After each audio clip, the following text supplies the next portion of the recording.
Jadilah seperti Sayyidah Zulaikha. Siapa tuh? Istrinya Nabi Yusuf alaihissalam. Dulu Imra'atul Aziz, istrinya bendahara negara awalnya. Habis itu naksir berat sama Nabi Yusuf, karena emang Nabi Yusuf ganteng. Sama nih kayak anak-anak zaman sekarang nih, naksir sama aktor Korea. Aduh. Kalau udah sama aktor-aktor Korea, teriak-teriak gitu kan. Kalau lihat di bandara, sampai pada pingsan. Siapa gitu namanya, saya nggak hafal. Siapa? Jongkok. Siapa? Ini serius ini. Siapa Mbak? Son Joong Ki katanya. Iya. Wah. Sampai pada pingsan. Ternyata karena belum sarapan. Saudaraku sekalian yang saya muliakan, nih, kalau kamu masih terusan seperti itu, tuh hanya akan berjumpa dengan kekecewaan demi kekecewaan. Ya, tidak begitu. Putar arah segera, putar arah. Nah, Sayyidah Zulaikha itu naksir sama Nabi Yusuf. Gimana ceritanya sih? Ini ya sekedar biar tahu lebih banyak fakta sejarah. Jadi dulu itu Zulaikha itu kembang desa, teman-teman. Yang paling cantik sedesa itu deh. Teman-teman sekalian, ini dia nih kembang desanya. Satu waktu, dan yang melamar dia banyak sekali. Orang-orang semuanya ingin menikah sama Zulaikha sebagai kembang desa. Satu waktu Zulaikha bermimpi, dalam mimpinya itu dia melihat seorang yang cakep banget. Tampan rupawan. Terus dibilang dalam mimpi itu loh suami kamu. Dia adalah Al-Aziz. Al-Aziz itu bendahara negara. Menteri keuangan semacam itu. Akhirnya dia kebangun dari tidurnya dan sejak hari itu kalau ada yang melamar, pertanyaan dia satu aja. Al-Aziz bukan yang melamar saya. Sampai kemudian hal tersebut kedengaran oleh Al-Aziz. Dia pun kemudian melamar. Cuman bedanya Al-Aziz yang ini itu agak tua. Mohon maaf ya, mungkin ya. Perutnya agak buncit. Begitu ya. Dan enggak tampan gitu. Sama sekali jauh dari bayangannya Siti Zulaikha. Dilamar. Jadi baru datang lamarannya aja, belum ketemu sama orangnya. Begitu dibilang, saya ini datang kemari untuk mewakili Al-Aziz melamar putri bapak gitu, pada bapaknya Zulaikha. Katanya Zulaikha, Al-Aziz, iya, saya mau. Langsung diterima tuh lamarannya. Begitu pas akad ketemu, lah kok gak sama kayak di mimpi saya. Tapi udah terlanjur, maka menikahlah Zulaikha dengan laki-laki tersebut. Yang mohon maaf bukan cuman seperti yang tadi saya sampaikan, tidak tampan begitu ya, dan juga tidak semudah yang dia bayangkan. Ternyata juga mohon maaf kabarnya dia adalah seorang laki-laki yang tidak bisa sama perempuan, sama dengan impoten. Lengkap kan penderitaannya Zulaikha? Hingga satu waktu Al-Aziz ini membeli seorang budak dari pasar, kemudian merawatnya, membesarkannya di kayak semacam pavilion rumah gitu kan. Sebagai Al-Aziz dia punya istana yang sangat besar dengan rumah-rumah samping gitu, yang dihuni oleh ajudan-ajudan dan orang-orang beliau. Satu waktu Zulaikha ini pas lagi keluar dari rumah gitu ya, di halaman, dia ngeliat, lah cowok siapa tuh? Persis banget kayak di mimpi saya. Dia adalah Nabi Allah Yusuf alaihissalam. Teman-teman saudaraku sekalian, mulailah Zulaikha kemudian mau makan, ingat dia. Dari tatap mata turun ke, tuh hati-hati adik-adik. Hati-hati nih. Ini nih prosesnya hati itu ya. Pertama lihat gitu kan, kemudian terfitnah hatinya. Adik-adik sekalian, jatuh cinta itu memang dari sananya gitu. Jatuh cinta itu memang takdir. Kita tuh nggak bisa milih mau jatuh cinta sama siapa. Tapi meneruskan rasa hati sesudah kamu jatuh cinta itu yang ada dalam kendalimu. Yang ada dalam kendalimu. Jadi itu memang ujian dari Allah Subhanahu wa taala. Allah taruh rasa hati gitu. Saudaraku sekalian yang saya muliakan, cuman masalahnya apakah sesudah jatuh cinta itu kamu deketin dia, minta nomor teleponnya, gitu ya, ngajakin ketemuan, kemudian chat-chatan, kemudian teleponan, kemudian jalan berduaan, kemudian pegang tangan, kemudian saling senderan. Itu semuanya adalah pilihan yang kamu memilihnya atau tidak gitu.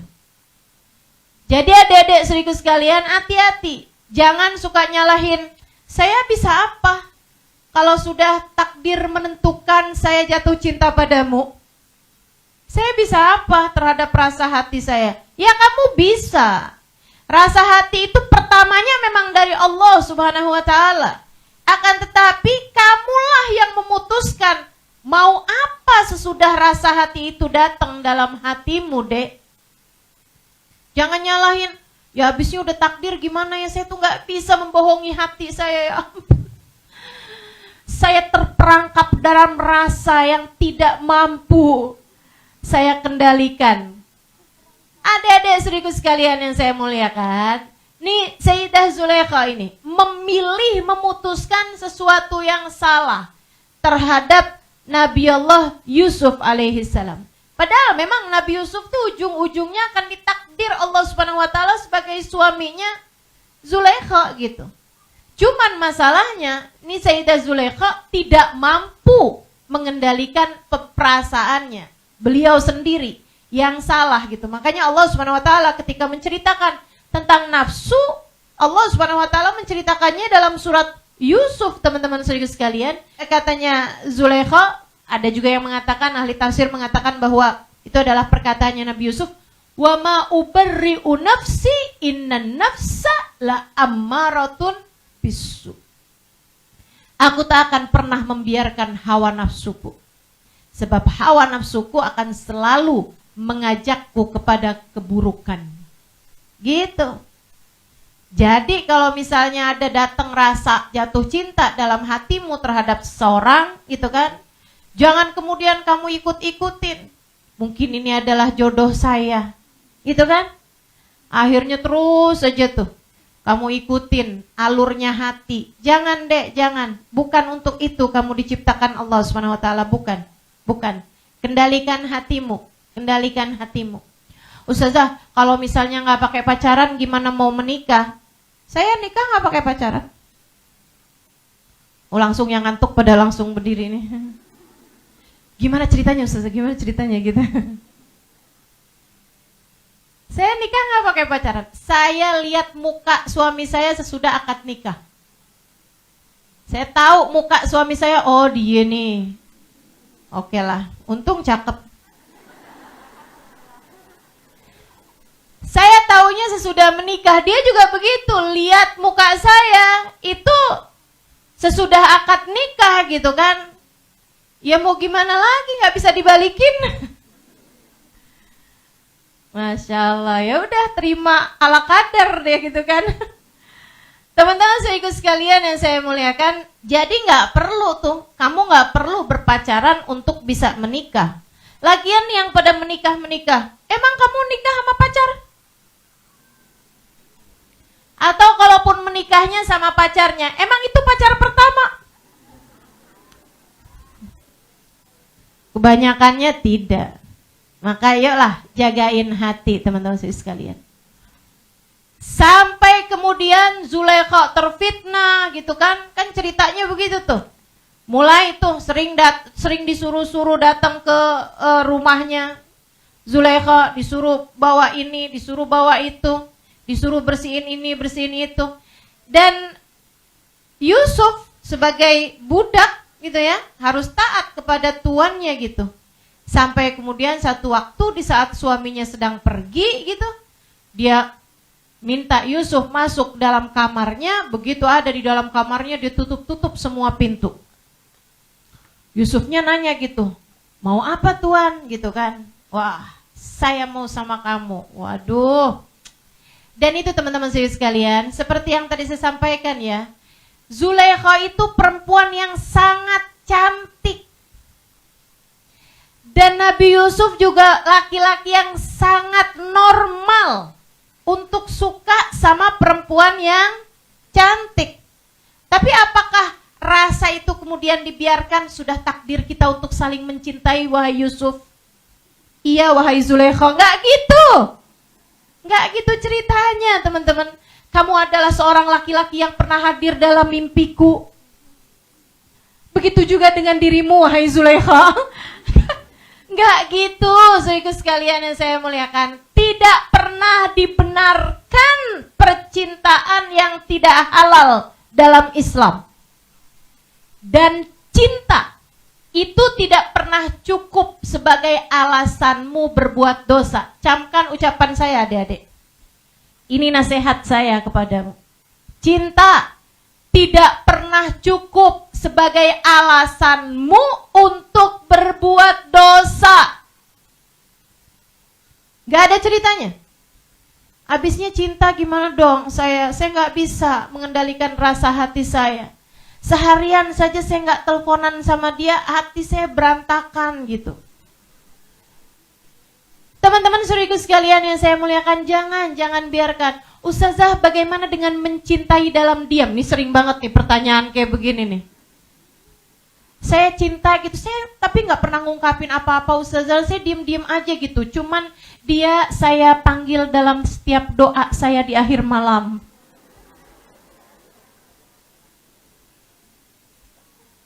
Ngapain?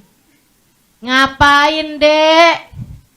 Kalau memang dia jodohmu, dia akan datang kepadamu. Dan kalau bukan jodohmu, kamu mau doain jodohnya orang? Jangan ya, jangan. Gak usah pakai sebut nama orang. Teman-teman saudaraku sekalian saya muliakan. Lagi pula kamu bahkan tidak tahu apakah dia yang terbaik bagimu. Kamu gak tahu apakah dia adalah yang terbaik bagimu. Maka biarkan urusan jodoh sama halnya dengan urusan ajal. Biarkan Allah yang memberikannya kepadamu, sebab dia yang paling tahu yang terbaik untukmu.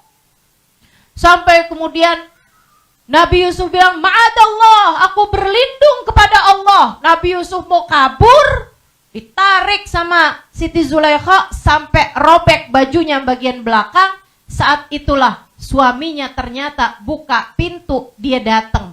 Mungkin ketinggalan handphone.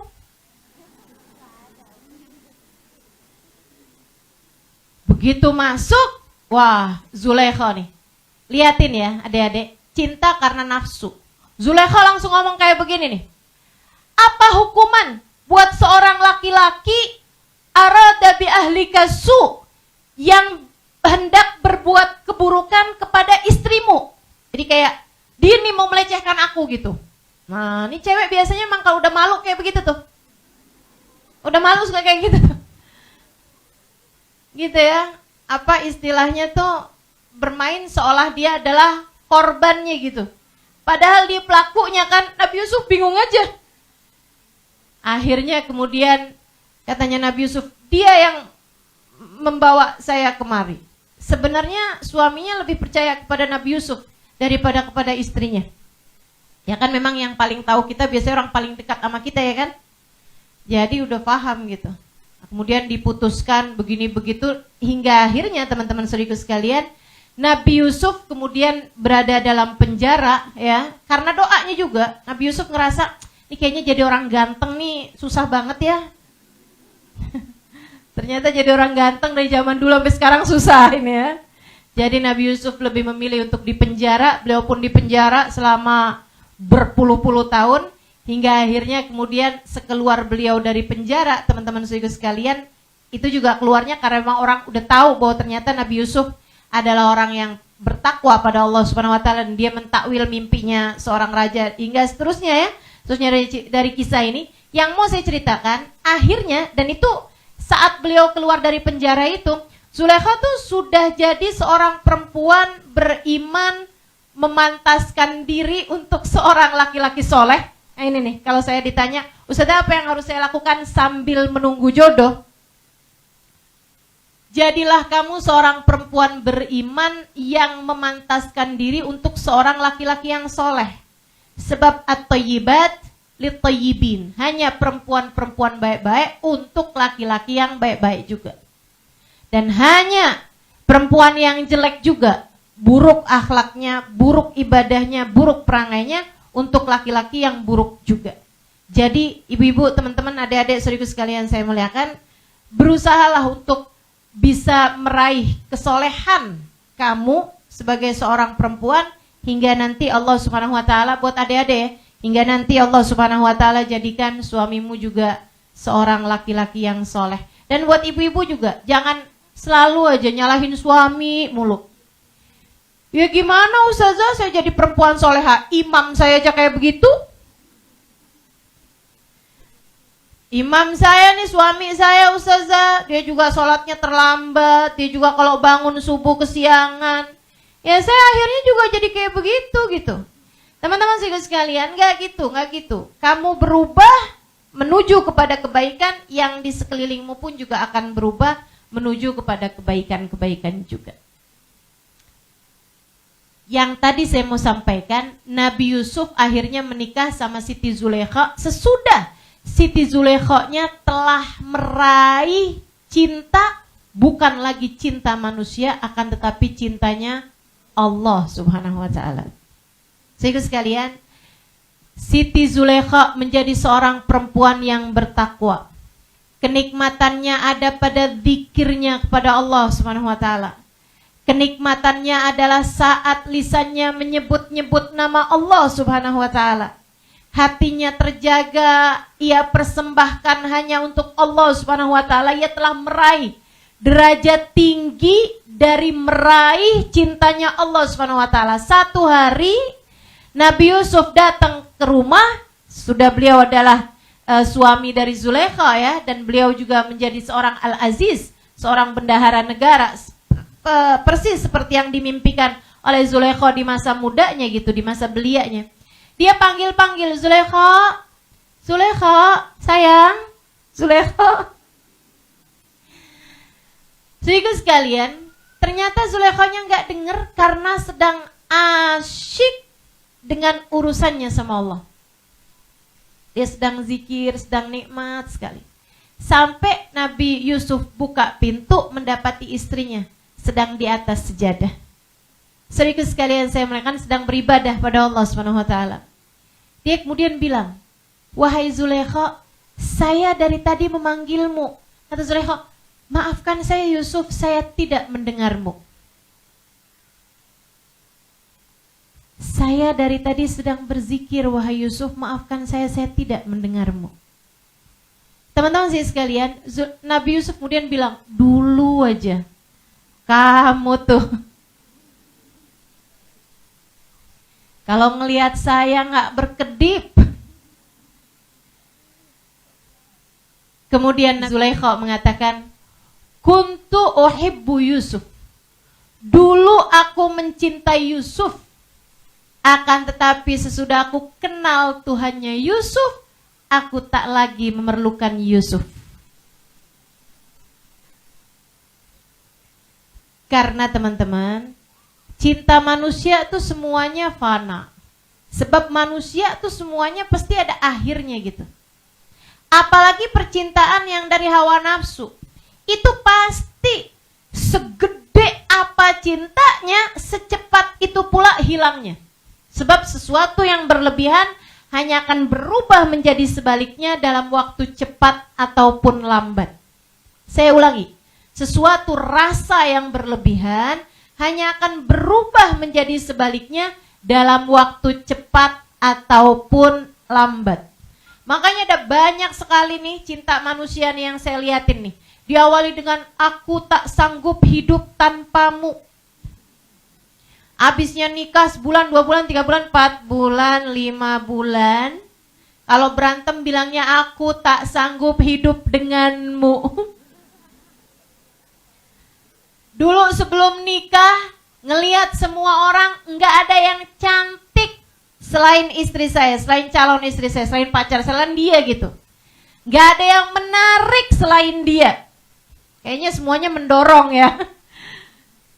Semuanya nih yang menarik cuman perempuan itu aja gitu. Atau dalam pandanganmu semua laki-laki gak ada yang menarik. Yang menarik cuman dia aja. Habisnya menikah setahun 2 tahun gitu. Lihatnya kayaknya semua orang di luar sana menarik selain istri saya.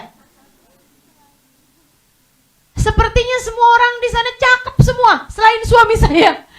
Sepertinya laki-laki semua di luar baik semua selain suami saya. Nah itu tuh karena sesuatu itu kalau dasarnya adalah cinta yang karena hawa nafsu hanya akan segera berakhir teman-teman sekalian. Jangan cari cinta manusia. Ia fana. Ia akan hancur. Ia akan habis. Ia hanya akan berada dalam masa kadaluarsa. Rasa itu akan hilang, saudaraku sekalian. Terus kepada siapa cinta ini seharusnya aku tambatkan, Ustazah? Kalau kamu bertanya seperti itu, kamu harus tahu bahwa hatimu diciptakan bisa ngerti jatuh cinta sedalam itu, kemudian ketika ditinggalkan bisa patah hati sedalam itu juga, karena Allah Subhanahu wa taala hendak mengenalkan kepadamu cintanya yang sejati.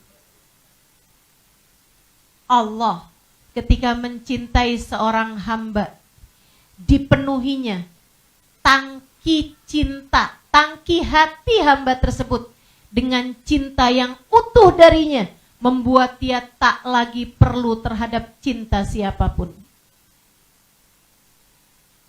Seorang anak yang dipandang Allah dengan pandangan penuh cinta. Seorang anak yang dipandang Allah Subhanahu wa taala dengan pandangan penuh rahmat. Teman-teman saudaraku sekalian, ia mulai merasakan cinta Allah Subhanahu wa taala. Ia tidak lagi sibuk mencari-cari cinta orang tuanya. Ia tak lagi sibuk mengemis-ngemis cinta dari orang-orang di sekelilingnya.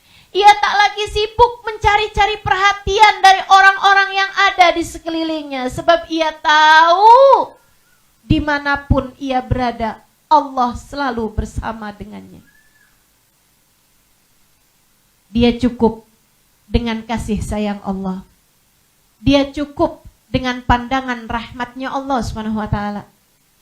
Seorang anak muda, seorang perempuan belia, seorang laki-laki belia, ketika dia mulai merasakan cintanya Allah Subhanahu wa taala, ia tidak sibuk nyari pacar seperti halnya teman-temannya. Justru yang sibuk ia lakukan adalah mencari rahmatnya Allah. Yang sibuk ia lakukan menggapai cintanya Allah. Yang sibuk ia lakukan membenahi hatinya sehingga mencintai Allah dan Rasulnya lebih dalam daripada cintanya kepada siapapun.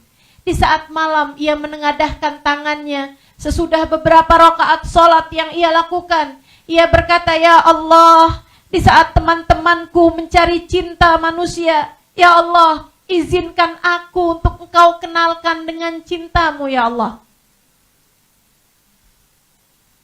Ya Allah, izinkan hatiku mencintaimu. Dan Engkau pandanglah aku dengan pandangan cintamu. Ia sibuk mencari cinta Allah SWT dalam hidupnya.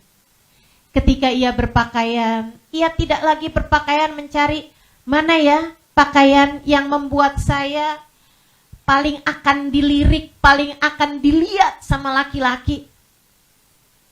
Ia ketika berpakaian, ia berpikir, apakah ketika saya berpakaian seperti ini Allah ridho, Allah cinta padaku?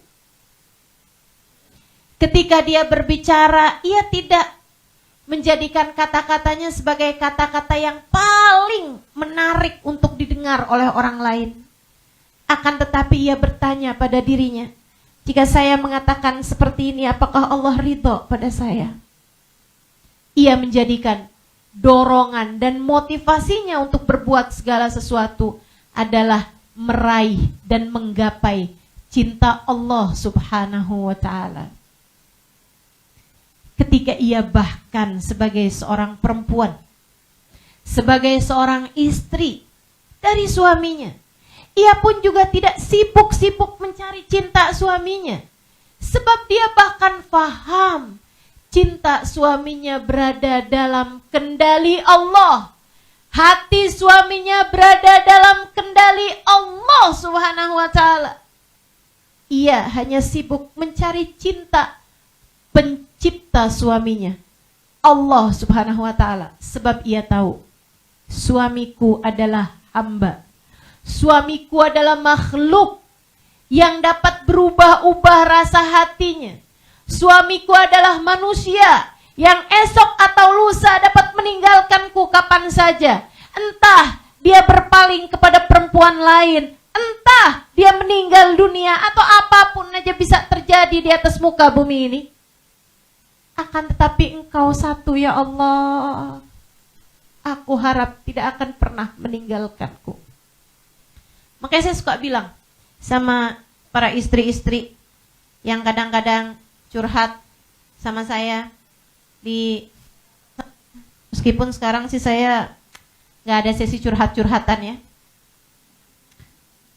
Udahlah, kita sebagai manusia sama-sama menjalani kehidupan di atas muka bumi ini. Mudah-mudahan yang saya sampaikan bisa menjadi solusi bagi setiap permasalahan yang dihadapi. Teman-teman sekalian, saya suka sampaikan kepada teman-teman, apabila cinta manusia berpaling darimu, itu adalah cara Allah untuk mengenalkan kepadamu cintanya yang sejati. Terkadang kamu dibikin patah hati bahkan oleh orang yang paling kamu cintai. Para istri, dengarkan saya. Saya tahu betapa kamu sangat mencintai suamimu. Akan tetapi terkadang Allah Subhanahu wa ta'ala membuat hatimu patah dari suamimu. Kecewa luar biasa kamu. Menangis meraung-raung dirimu atas kehilangan cinta dari suamimu. Padahal sejatinya Allah Subhanahu wa ta'ala sedang memutuskan tali cintamu dengan suamimu. Karena Allah Subhanahu wa ta'ala hendak berkata, bergantung, mencintai manusia, membuatmu bisa kecewa semacam itu. Akan tetapi cintamu padaku, aku tidak akan pernah mengecewakanmu. Saat cinta kepada manusia membuatmu kecewa, itu adalah cara Allah untuk mengenalkan kepadamu cintanya yang sejati. Tapi kadang-kadang perempuan suka gak ngerti. Akhirnya dia malah gini, oh suami saya berpaling hati, dia pikir dia aja yang bisa, saya juga bisa.